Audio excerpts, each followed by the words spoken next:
There are rackets made for club players and there are rackets made for pros. And if you're a pro, you're probably not watching me or taking my advice. In this video I want to talk about two rackets that are made for two goats and why you probably should not buy either of those rackets and what to buy instead.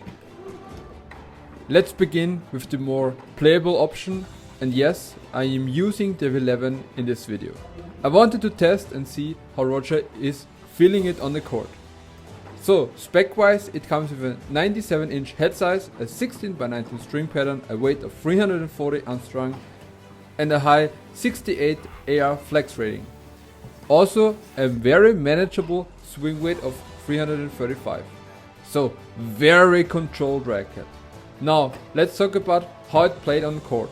The control was outstanding and I understand how the RF97 helped Roger with his accuracy, especially on the serve. The weight you get on the ball with this racket on the serve is outstanding. Combined that with the stability and the feedback, serve bombs were almost constant. While that's a very good thing, everything else with spin really suffered. Obviously the launch is pretty low, especially noticeable when I wanted to loop the ball or get massive kick. Even though Roger had a lot of kick and massive spin on the ball, I wasn't able to replicate it. His wrist movement and generation of racket head speed are something I could not copy, which is not a surprise to anyone, of course. Also, if I did not hit it cleanly, I mostly had two outcomes. The ball landed either in the net, almost bouncing before, or the ball was short and my opponent could of course take advantage. So it's not very forgiving and it's also very stiff when not hitting in the sweet spot.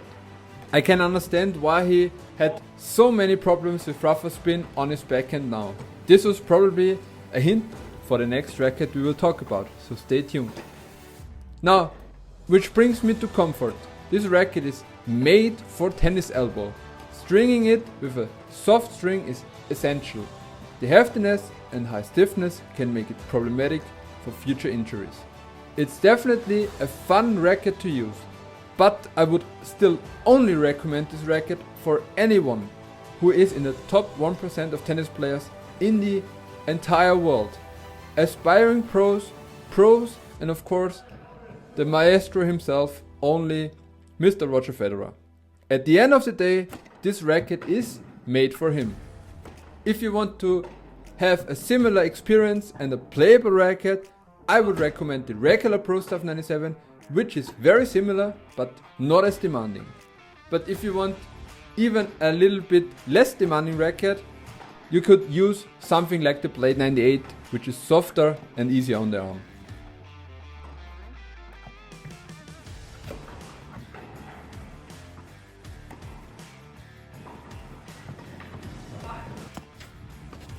Now, you probably guessed it right. We're talking about the Bubula Pure Aero Rough Origin.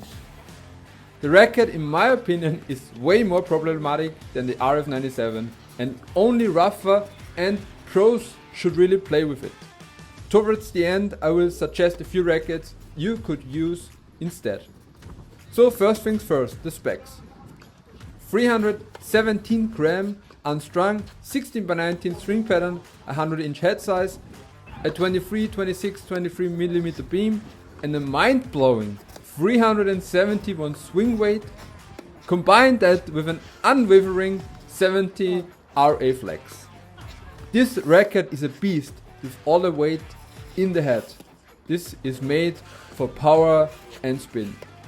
I played with this racket in June last year and I played one time and one practice set. I probably played an hour maximum with this thing and my whole arm was dead afterwards.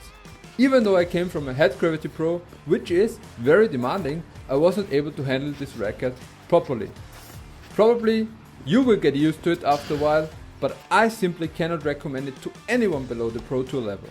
The sheer weight and high stiffness are too much for 99% of players in my opinion, and the risk of injury is way too high.